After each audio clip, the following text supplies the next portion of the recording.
Hello সবাইকে, আমি স্নেহা নিয়ে চলে এলাম বেনারসের ডে 1 অ্যান্ড সেকেন্ড পার্টির ব্লগ। আমরা এখন খেতে চলে এসেছি লাঞ্চ করতে। অনেকক্ষণ ধরে বসে আছি আমরা লাঞ্চ পাইনি, আসছে আসুক তারপর তোমাদেরকে দেখাবো কি কি আসছে লাঞ্চে। এই যে আমাদের লাঞ্চ চলে এসছে, রাইস, স্যালাড, মালাই কোপ্তা, ডাল, আলু ভুজিয়া, আর হচ্ছে এটা রয়েছে স্টাফ টমেটো, আর একটা আইটেম আছে সেটা আসছে, এখন বাকি আছে, আসুক তারপর শেয়ার করব।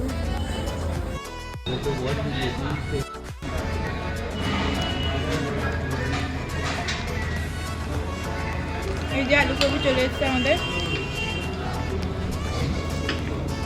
ভালো টেস্ট। দুপুরে লাঞ্চ সেরেই চলে এলাম দশাশ্রমেধ ঘাটে, কারণ এখন করব আমরা বোটিং অ্যান্ড ঘাটগুলো একটু ঘুরে দেখব। এখন আমরা যাচ্ছি দশাশ্রমেধ ঘাটে বোটিং করতে। আজকে আমরা চলে এসেছি দশাশ্রমেধ ঘাটে। আসার পর আমরা ঠিক করলাম গঙ্গায় নৌকা করে সব ঘাটগুলো একটু ঘুরে দেখব। এখানে নৌকায় উঠতে হলে একটু বার্গেনিং করতেই হবে। প্রথমেই মাঝিরা একটু বেশি দাম বলে, তবে একটু কথা বললেই, একটু বার্গেনিং করলেই কিন্তু সেটা অনেকটাই কমে যায়। শেষ পর্যন্ত তাই আমরা বার্গেনিং করে একটা নৌকা ঠিক করলাম, আর তাতে উঠে পড়ে আমরা এখন দেখব বিভিন্ন ঘাট ঘুরে। এরপরে শুরু হলো আমাদের গঙ্গার বুকে নৌকা ভ্রমণ। নৌকায় বসে একে একে বারাণসীর বিখ্যাত সব ঘাট দেখতে দেখতে এগোচ্ছি। প্রতিটা ঘাটেরই আলাদা আলাদা ইতিহাস আর গুরুত্ব আছে, জানো তো? এই যে সামনে দেখছো, এটা হলো মণিকর্ণিকা ঘাট। এটা বারাণসীর সবচেয়ে প্রাচীন শ্মশান ঘাটগুলোর মধ্যে একটি। এখানে নাকি 24 ঘন্টায় চিতা জ্বলতে থাকে। আর একটু এগোলেই দেখা যায় হরিশ্চন্দ্র ঘাট। এটাও একটি গুরুত্বপূর্ণ শ্মশান ঘাট। আবার কিছু ঘাট আছে যেখানে মানুষ স্নান করছে, পুজো দিচ্ছে আর গঙ্গা মায়ের আরাধনা করছে। সন্ধ্যা নামার সাথে সাথেই শুরু হলো বিখ্যাত গঙ্গা আরতি। অসংখ্য পুরোহিত একসাথে মন্ত্রোচ্চারণ করে প্রদীপ আর ধূপ নিয়ে গঙ্গা মায়ের আরতি করছেন।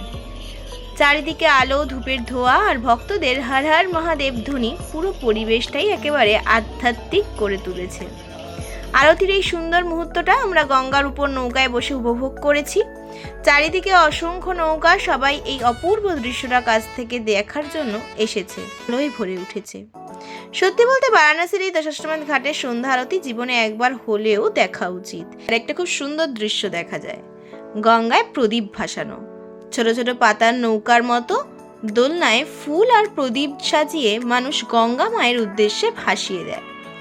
অনেকে এটা করে প্রার্থনা করে, কেউ আবার নিজের মনের ইচ্ছা বা ভালো কামনা নিয়ে এই প্রদীপ ভাসায়।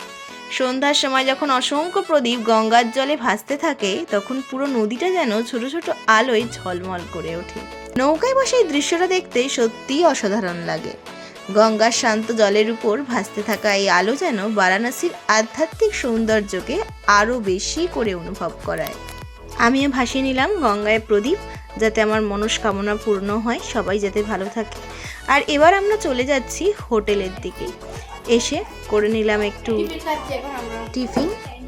আর আজকের ব্লগটা এখানেই শেষ হচ্ছে। যদি তোমাদের ভিডিওটা ভালো লেগে থাকে অবশ্যই like, comment, share and subscribe করে দিও। টাটা।